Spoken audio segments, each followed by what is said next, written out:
Selamat datang kembali. Hari ini kita akan melakukan penelusuran mendalam terhadap materi yang telah Anda bagikan, yaitu kumpulan ayat dari Al-Quran. Dan ini topiknya personal sekali ya. Personal banget kan? Anda meminta kami menganalisis konsep kesulitan, cobaan, ujian, dan beban hidup. Sesuatu yang kita semua pasti pernah hadapi. Betul. Mungkin karena kita semua pernah ada di titik itu ya. Terbentur masalah besar, terus bertanya-tanya, kenapa ini terjadi sama aku? Apa salahku? Maksudnya, apa sih semua ini? Nah, iya. Nah, sumber yang Anda berikan ini rasanya kayak menawarkan sebuah peta gitu. Sebuah cara untuk menavigasi pertanyaan-pertanyaan fundamental itu. Misi kita adalah mencoba membaca peta itu bareng-bareng. Saya suka sekali analogi peta itu. Karena memang itulah yang kita temukan dalam sumber-sumber ini. Al-Quran itu nggak sekedar bilang, hidup itu sulit, ya hadapi saja. Sebaliknya, ia ngasih kita sebuah kerangka, sebuah legenda untuk peta itu. Seolah-olah dikatakan, nggak semua jalan yang sulit itu sama loh. Oh, menarik. Ada jalan nanjak yang tujuannya buat nguatin otot. Ada persimpangan yang membingungkan buat nguji arah tujuanmu. Dan, ya, ada juga jalan buntu yang ternyata akibat dari pilihanmu sendiri. Dan Al-Quran membedakannya dengan istilah-istilah spesifik. Tepat. Istilah seperti bala, fitnah, dan wizr. Masing-masing punya rasa yang beda. Oke, mari kita bedah ini. Kita mulai dari yang pertama, yang mungkin paling sering kita dengar. Ujian. Tapi dari sumber Anda, ini bukan kayak ujian sekolah yang tujuannya sekedar lulus atau gagal, kan?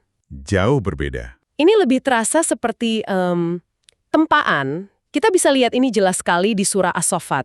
Kisah Nabi Ibrahim yang dapat perintah menyembelih putranya sendiri, Ismail. Dan keimanan. Dan perintahnya datang lewat mimpi, kan? Bukan wahyu langsung. Itu makin menguji keyakinan ya. Betul sekali. Tapi yang luar biasa itu, respons keduanya. Nah, itu dia. Mari kita dengarkan dialognya. Ini dari surah Asy-Syaffat, ayat 102-106. Silakan. Maka ketika anak itu sampai pada umur sanggup berusaha bersamanya, Ibrahim berkata, "Wahai anakku, sesungguhnya aku bermimpi bahwa aku menyembelihmu, maka pikirkanlah bagaimana pendapatmu." Dia Ismail menjawab, "Wahai ayahku, lakukanlah apa yang diperintahkan Allah kepadamu. Insya Allah engkau akan mendapatiku termasuk orang-orang yang sabar." Luar biasa. Kepasrahan yang total. Maka ketika keduanya telah berserah diri, dan dia, Ibrahim, membaringkan anaknya atas pelipisnya, dan kami memanggilnya, "Wahai Ibrahim, sungguh engkau telah membenarkan mimpi itu. Sungguh, demikianlah kami memberi balasan kepada orang-orang yang berbuat baik. Sesungguhnya ini benar-benar suatu ujian yang nyata." Nah, frasa terakhir itu. Inna hadza lahuwal bala'ul mubin. Ujian yang nyata. Jadi kata kuncinya di sini bala ya. Tepat. Dan yang menarik dari kata bala atau ibtila ini adalah tujuannya. Gimana ya jelasinnya? Bayangkan seorang pandai besi yang menempa logam. Oke. Logam itu dipanaskan, dipukul, dibentuk. Tujuannya bukan buat menghancurkan logam itu kan? Bukan, tapi untuk membuatnya lebih kuat. Nah, untuk menghilangkan kotorannya, memadatkannya, dan menjadikannya pedang yang lebih tajam, lebih berharga. Itulah bala. Ini semacam uji kualitas. Uji kualitas. Untuk menyingkap, memvalidasi, dan mengumumkan kualitas yang sebetulnya sudah ada di dalam diri seseorang. Allah kan sudah tahu level iman Ibrahim, tapi ujian ini membuatnya jadi nyata, jadi teladan abadi untuk kita semua. Tunggu dulu tapi, bukankah cara pandang seperti ini bisa berbahaya? Maksudnya? Maksud saya, gampang banget kan kita bilang, oh ini bala, ini ujian untuk mengangkat derajatmu ke orang lain yang lagi menderita. Bisa-bisa ini jadi semacam pembenaran untuk penderitaan kan? Di mana batasannya sih? Pertanyaan yang sangat-sangat penting, dan batasannya ada pada perspektif. Kerangka ini bukan alat untuk menghakimi penderitaan orang lain dari luar. Sama sekali bukan. Oke. Ini adalah alat introspeksi, kerangka internal untuk diri kita sendiri saat kita menghadapi kesulitan. Ini cara kita memberi makna pada apa yang kita alami. Jadi bukan kita yang melabeli orang lain. Tepat. Bukan kita yang bilang ke orang sakit, ini bala untukmu. Tapi orang yang sakit itu sendiri yang mungkin bisa menemukan kekuatan dengan melihatnya sebagai, mungkin ini tempaan untukku. Ah, saya paham. Jadi ini untuk konsumsi pribadi ya? Betul. Hasil dari bala itu kan bukan sekedar lega karena ujiannya selesai, tapi ada peningkatan derajat. Setelah ujian itu, Ibrahim diangkat sebagai teladan. Oke, jadi ini lebih ke cara kita membingkai apa yang terjadi pada diri kita sendiri. Itu masuk akal. Dan polanya sama ya di kisah para nabi lain dalam sumber Anda, seperti Nabi Ayub. Persis. Ujiannya kan bukan main-main. Hilang harta, hilang anak, penyakit parah. Tapi ujungnya statusnya lebih tinggi. Tepat sekali. Kesulitan yang mereka hadapi itu bukan untuk menghancurkan, tapi menempa mereka jadi pribadi dengan kualitas spiritual yang jauh lebih tinggi. Itu esensi dari bala, ujian untuk mengangkat. Oke, balaan itu untuk ditempat jadi lebih baik. Tapi saya jadi teringat kisah lain dalam sumber Anda yang rasanya beda sekali. Tekanannya sama-sama berat, tapi tujuannya terasa bukan untuk menempa, tapi lebih kayak menyaring, memisahkan mana yang asli, mana yang palsu. Seperti kisah para pemuda di dalam gua itu, Ashabul Kahfi. Ya. Sebuah skenario yang dirancang khusus untuk memisahkan. Mereka kan dihadapkan pada tekanan sosial dan ancaman fisik yang luar biasa dari penguasa zalim. Benar. Dan tekanan sosial itu salah satu alat penyaring paling efektif loh. Betul sekali. Mari kita simak penggambarannya di surah Al-Kahfi ayat 13-16. Silahkan. Kami kisahkan kepadamu Muhammad cerita ini dengan benar. Sesungguhnya mereka adalah pemuda-pemuda yang beriman kepada Tuhan mereka, dan kami tambahkan petunjuk kepada mereka. Dan kami telah meneguhkan hati mereka di waktu mereka berdiri, lalu mereka berkata, Tuhan kami adalah Tuhan langit dan bumi, kami sekali-kali tidak menyeru Tuhan selain Dia. Keteguhan yang luar biasa. Sesungguhnya kami kalau demikian telah mengucapkan perkataan yang amat jauh dari kebenaran. Kaum kami ini telah menjadikan selain Dia sebagai Tuhan-Tuhan.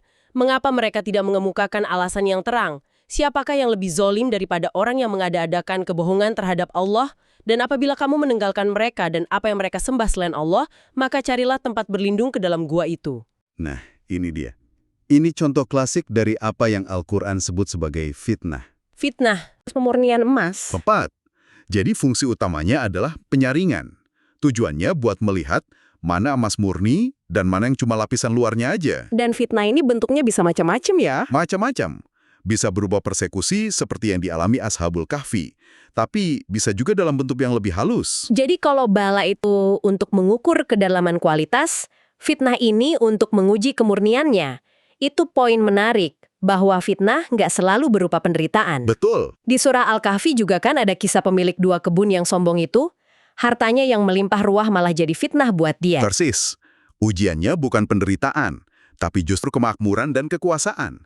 Dan dia gagal total. Gagal total. Kesombongannya bikin dia lupa sama Tuhan, dan hartanya yang jadi sumber fitnah itu akhirnya dihancurkan. Jadi, fitnah itu nguji integritas kita, apakah iman kita tetap sama saat dianiaya dan saat berkuasa. Prinsip kita sama nggak saat miskin dan saat kaya? Wah, itu dalam banget sih. Bahwa fitnah yang tersembunyi dalam kenikmatan justru bisa jadi lebih bahaya. Jauh lebih berbahaya. Karena saat menderita kita kan cenderung nyari Tuhan. Tapi saat bergelimang harta, gampang banget lupa. Tepat. Dan ada contoh lain yang sangat kuat tentang fitnah sebagai penyaring dalam surah Al-Ahzab. Perang Khandaq ya? Betul. Waktu kaum muslimin dikepung di Madinah, persediaan menipis, rasa takut, lapar, semua jadi satu. Ayatnya berbunyi, Hunalika btuliyal mu'minun wa zulzilu zilzalan syadida. Disitulah diuji orang-orang mukmin dan digoncangkan hatinya dengan goncangan yang dahsyat. Goncangan dahsyat itu adalah fitnah. Situasi genting itu menyaring dengan sangat jelas. Yang imannya murni tetap teguh sama Nabi. Tapi yang imannya tipis, yang munafik, mulai goyah. Mereka mulai bilang janji Allah itu tipu daya. Nah, disitulah kelihatan mana emas murni dan mana logam lain. Luar biasa, jadi kita punya bala sebagai tempaan dan fitnah sebagai saringan. Keduanya datang dari luar diri kita kan? Betul, faktor eksternal. Tapi gimana dengan beban yang kita ciptakan sendiri? Nah, sekarang kita lihat dari sisi yang benar-benar berbeda. Kalau tadi itu faktor eksternal yang datang ke kita, sekarang gimana kalau bebannya kita yang bikin? Ini bukan sesuatu yang ditimpakan, tapi sesuatu yang kita pikul karena pilihan kita. Contohnya? Mari kita kembali ke kisah Nabi Yusuf, tapi fokusnya ke saudara-saudaranya. Setelah mereka melempar Yusuf ke sumur, mereka itu nggak sedang diuji dari luar. Mereka menciptakan beban mereka sendiri. Jadi ini beban rasa bersalah, beban kebohongan yang mereka bawa pulang ke ayah mereka, beban yang mereka pikul bertahun-tahun. Tepat sekali. Ini membawa kita pada konsep ketiga, yaitu wizard. Secara harfiah, wizard itu artinya beban berat. Beban berat. Bayangkan seperti ransel yang kita isi sendiri dengan batu-batu dari perbuatan kita. Setiap kebohongan, setiap kezoliman, itu batu yang kita masukkan sendiri ke ransel itu. Dan saudara-saudara Yusuf memikul ransel itu puluhan tahun. Penuh dengan batu rasa bersalah, ketakutan, kebohongan, beban itu akhirnya jadi nggak tertahankan waktu mereka ketemu Yusuf lagi. Mereka harus membongkar isi ransel itu.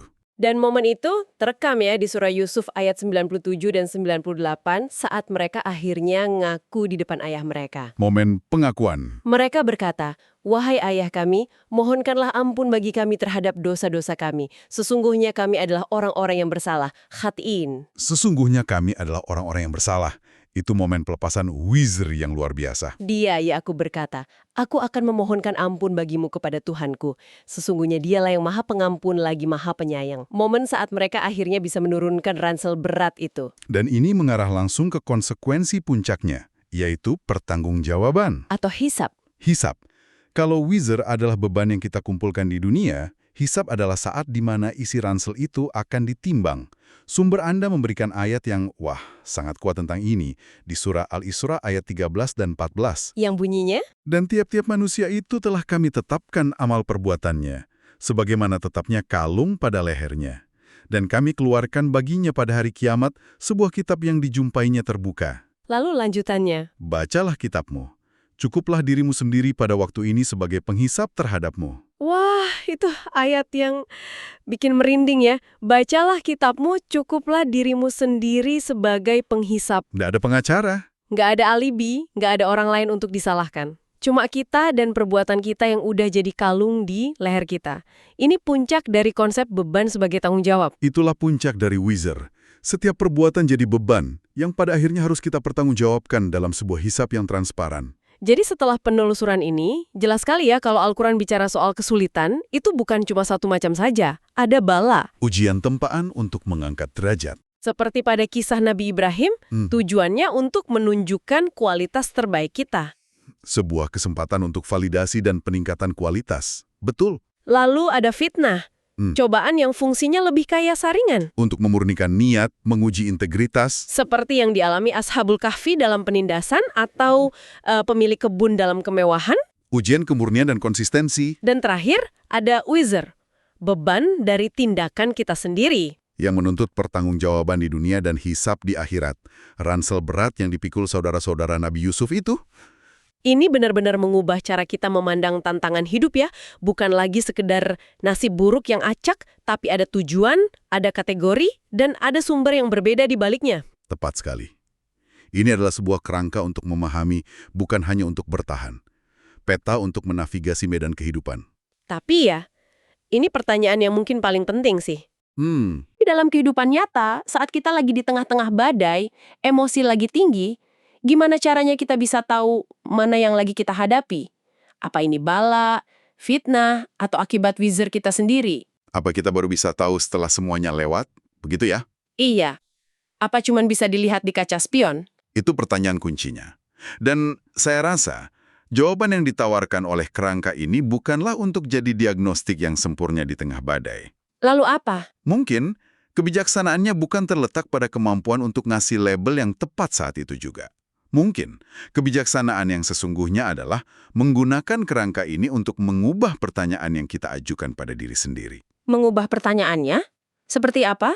Alih-alih cuma bertanya kenapa ini terjadi padaku, kita mulai bertanya dengan lebih dalam.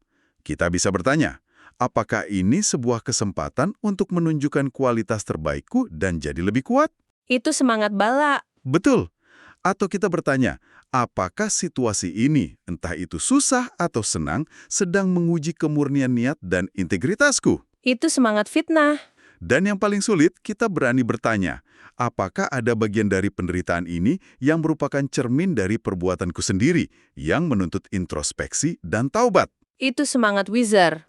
Jadi ini bukan tentang memiliki jawaban yang pasti, tapi tentang memiliki kualitas pertanyaan yang lebih baik. Kemampuan untuk mengajukan pertanyaan-pertanyaan itulah yang mungkin merupakan ujian kebijaksanaan yang sesungguhnya. Terima kasih sudah menyimak.